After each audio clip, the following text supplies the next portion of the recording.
Welcome to this edition of Uncork Your Mind. In this episode, I sit down with winemaker Carla Tiago of Kopke Port in Portugal. But I was in New York City when I was talking to her. I was thrilled. I had the opportunity to sit with her and interview her after tasting her ports. Kopke is the oldest port producer in Portugal, and here's our little chat. Welcome to Uncork Your Mind, where we take the intimidation out of wine with your host, Debbie Giaquindo, the Hudson Valley wine goddess. All right.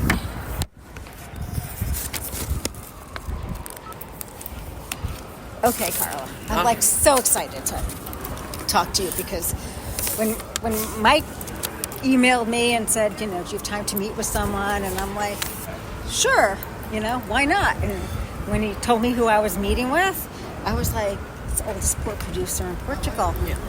You don't get many chances to meet with people like that. Yeah. Not at all. So you're the winemaker. Yes. Or the port maker. Yes, I'm one of the persons from the winemaking team.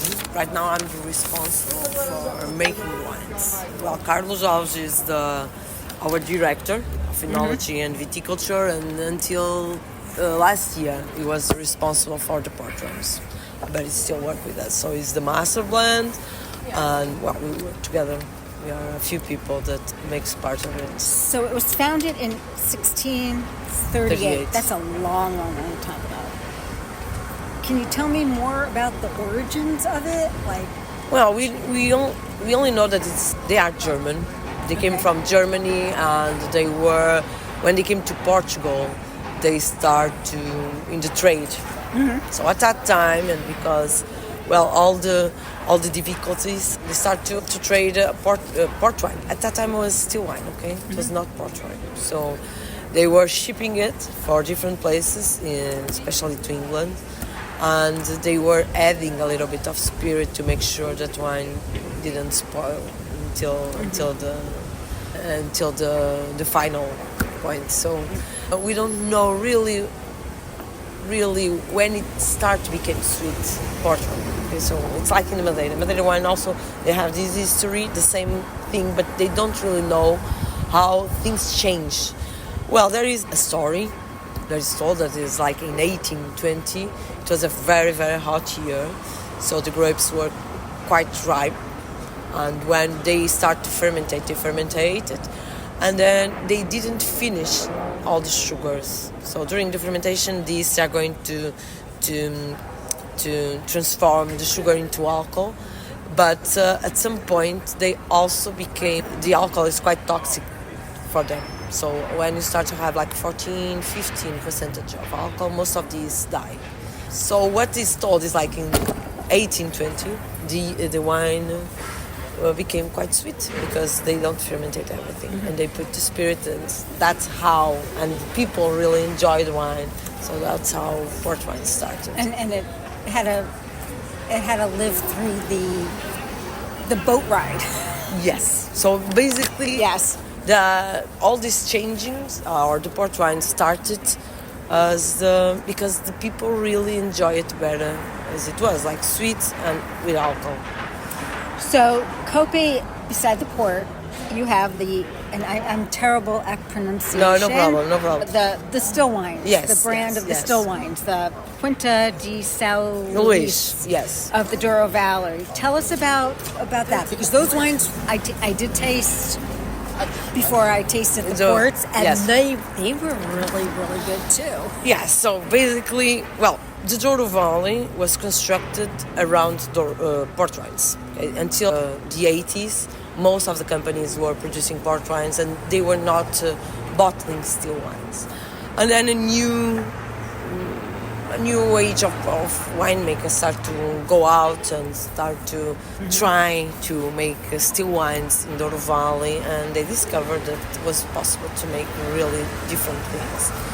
So still wines started in Kopke in the 90s, in 1990, around that, okay? When Sojavinj bought the company, and it was bought in 2006, at that time this project already was starting, but at that point we decided to really focus also in still wine. So right now Ricardo Macedo is the winemaker, and he's always looking for different ways of showing what a Douro wine can be. So since the Sauvignon group had bought it in 2006, like you said, what changes and innovations have come to the brand? So at that point, the Kopke belonged to another port wine company that was Barros, that was a Portuguese wine company. So Kopke stayed in the family until the end of the 19th century. At that time, they sold it to an Englishman, Mr. Bohan, and he maintained it until the end of the Second War. At that point, most of the port wine houses were with big difficulties, but this Portuguese house that was called Barros bought Kopke and maintained it as it was, like separately, doing their own wines from their own vineyards and maintaining everything. So in 2006, when Sojavinj bought it, one of the things that was quite clear for everybody is that we should also maintain everything as it was made until now. So that's why we keep the shape of the bottle, we keep painting the bottles, and all the enology try always to respect this heresy. So basically we use the grapes from the same places that they use. So we have Quinta de São Luís, that it's in the heart of Douro, where we pick the grapes to do our vintage, our LBVs, our Colheitas, so the best wines, the ones that have aged for a longer time.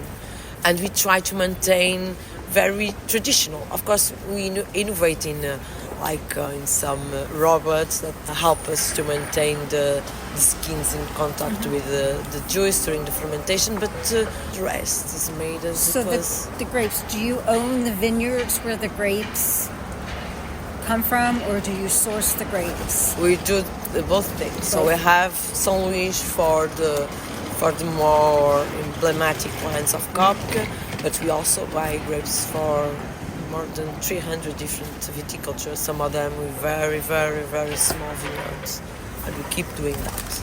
Oh, that's good. So you have long-term contracts with these families and everything. And that's part of the diversity that you can find in this kind of wines, okay? So when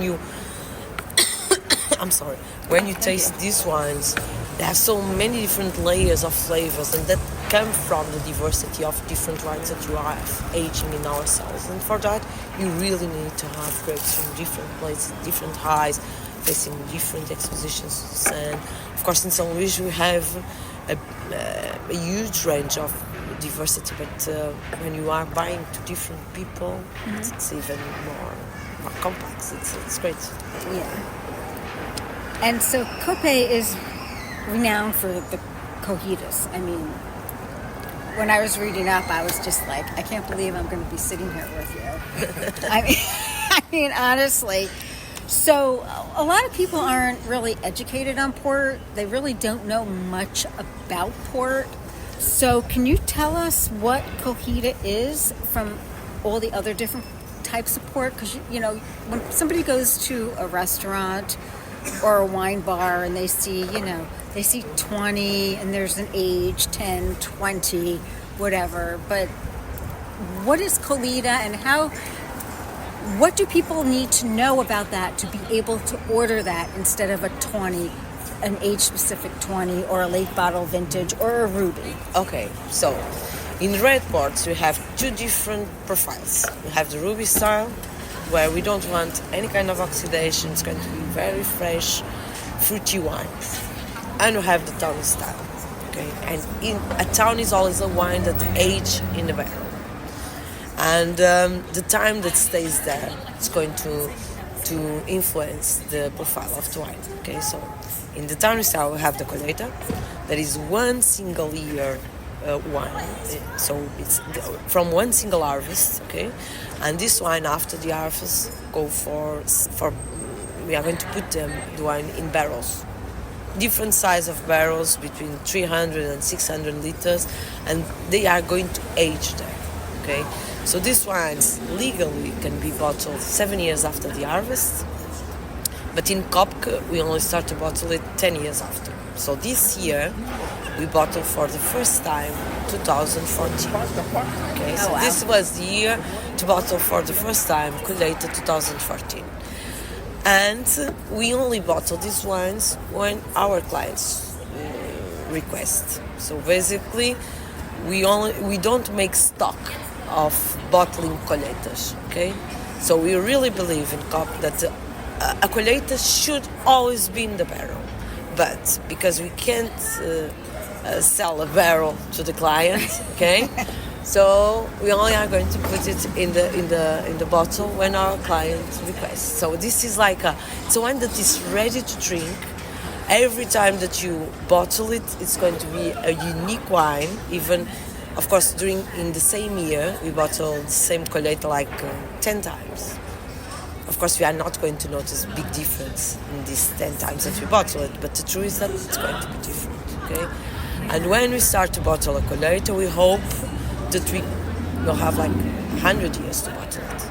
We hope that in this time we still have like a 1934, that it's still in the barrel, and we only bottle it when our clients demand. We have the 35, the 37, 38, 40, 41, 47, 50. Oh my God, that's pretty awesome. 58, yes. That is pretty awesome. So you produce white ports. So can you tell us, people don't know about white ports. They don't understand, what's a white port? Is it a white grape? Is it a red grape? I've tried some wonderful white ports during this tasting, and they're aged in barrels, so they take on the color of the barrel. So can you talk about a white port? Well, you can do... Because your white port was amazing. Yeah, it is. This 10 years old is incredible, isn't it? But, you can have a big diversity also in whites. So you can have the ones that the big difference is in the quantity of sugar that they have. In the standard ports, white ports, you can have a dry port. That is a port has to have between 40 and 45 and 65 grams of sugar. You can have the fine tawny, that normally is around 100 grams of sugar, or you can have what we call lagrima, that means tear in English, that is the sweeter one, and that one has to have more than 135. So these ones are quite simple, fresh, easy drinkable. Normally we use them in cocktails like a port tonic or something like that.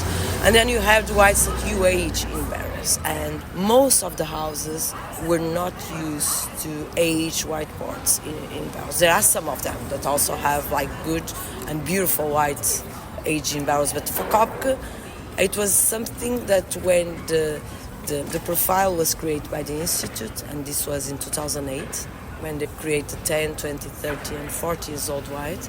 At that time, Kopke already had wines aged enough to produce this. Right? So this is quite an honor. It's something like in this house, they always believed that the ports should age in the barrels. Like it's a very Portuguese style. Okay. So you have the ruby style. Well, it's Portuguese. Yes, it is. It needs to but be. like in port wine, you have the English houses and the Portuguese houses. Yeah. And the English houses are more known for the ruby style. They are also much more pragmatic. Because I think people think white port, they're going to get a white. No, this You know what I'm saying? A white, This is a port. A port that's white, and they don't expect when it's poured that it's going to have color to it. Yes, it depends. So you can have I both. think there's an education part of that. Yes, and that this needs is to go on. And this is something that we really need to do. Like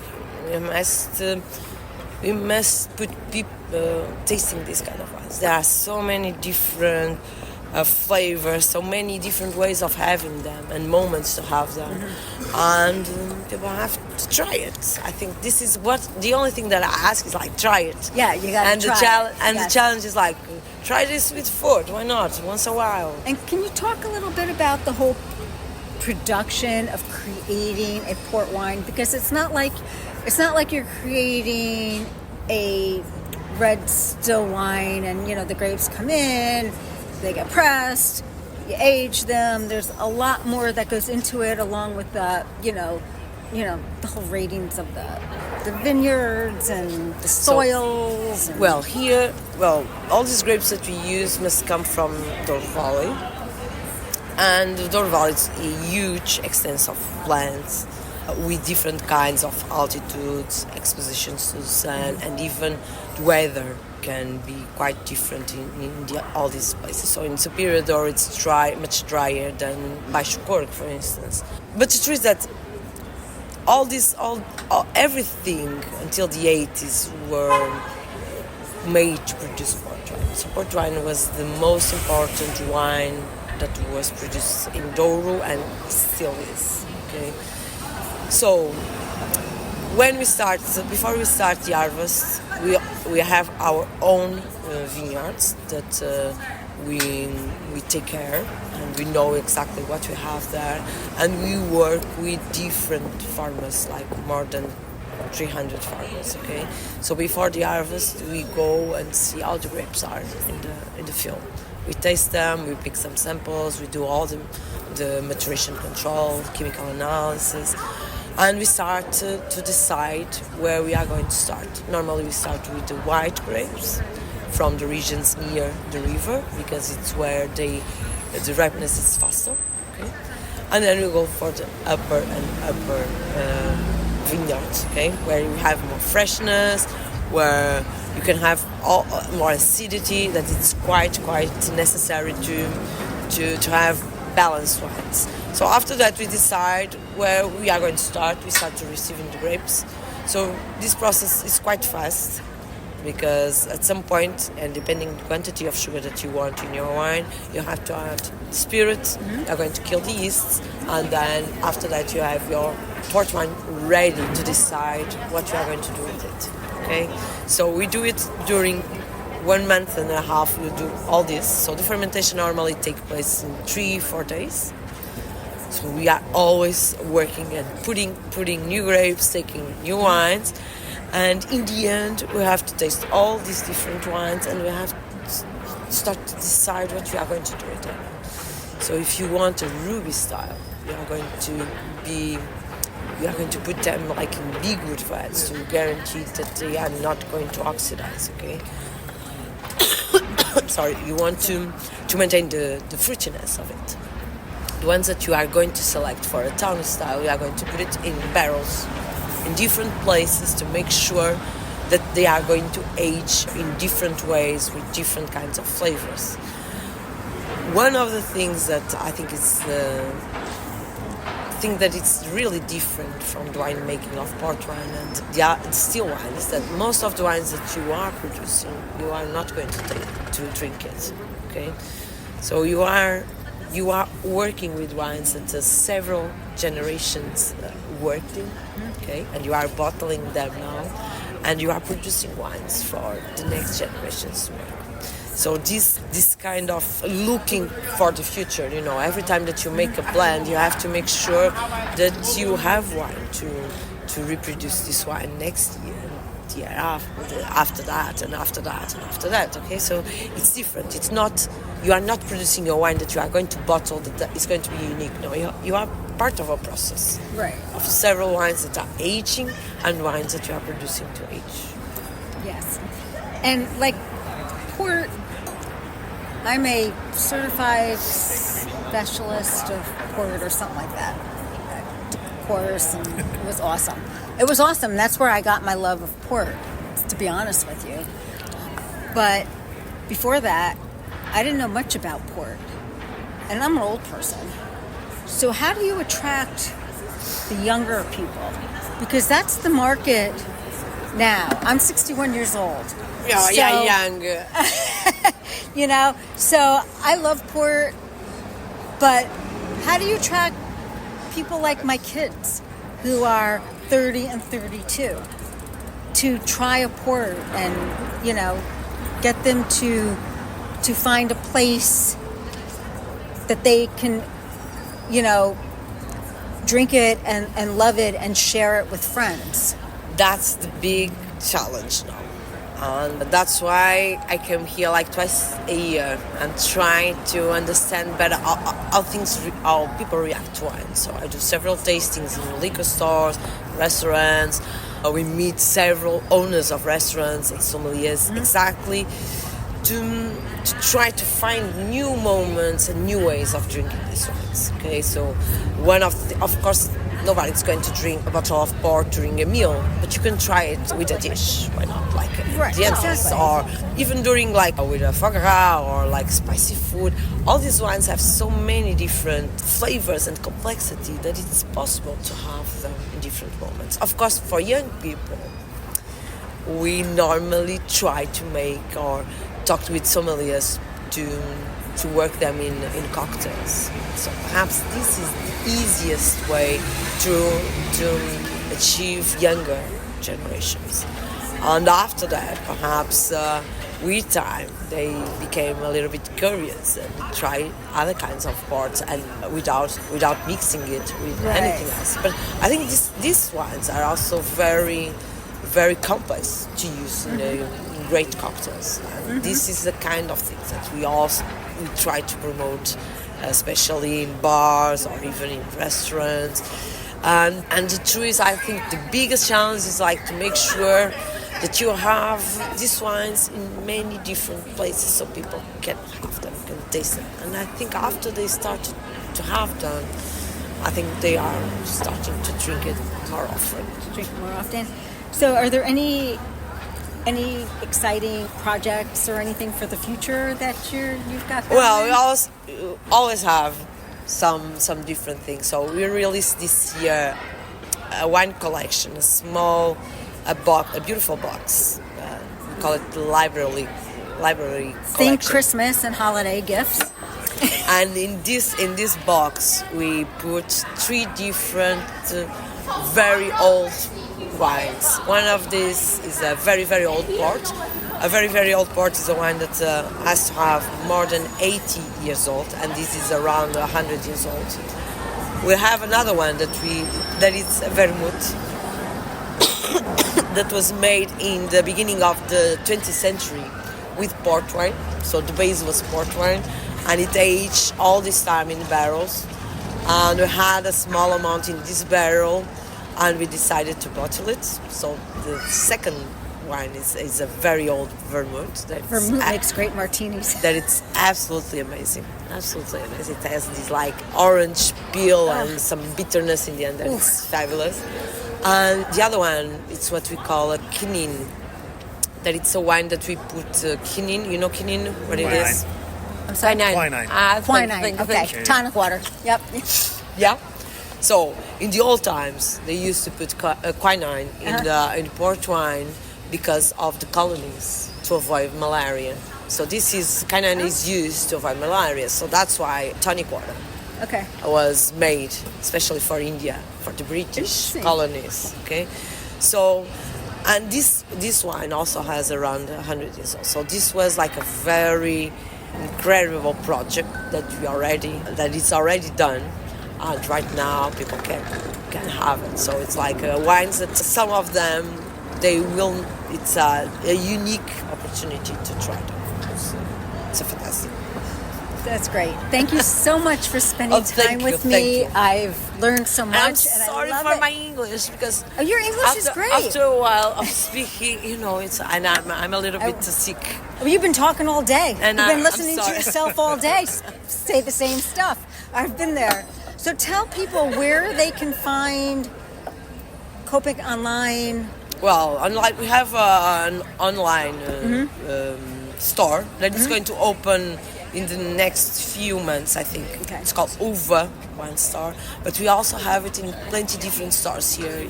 In the U.S.? Yes, in the U.S. Especially New York, Texas, Cincinnati, San Francisco. In these places, especially in the best shops you can find a Kopke. And I definitely recommend everybody to seek it out. Thank you so much. Thank you for listening to my interview with Carla from Kopke Port. The port, I'm telling you, it is amazing. And I thank her for sharing all about port and the differences and I'm looking forward to making a port cocktail in the future. So I'm Debbie Giaquindo. I'm the Hudson Valley Wine Goddess. I can be found at hudsonvalleywinegoddess.com. I'm on Twitter, HV Wine Goddess. I am on Instagram, HV Wine Goddess. I am on Facebook as Hudson Valley Wine Goddess, and I'm on actually TikTok as HV Wine Goddess. And if you like this podcast, please leave us a comment below. And if you have any questions, you can email me at Debbie, DEBBIE, at Hudson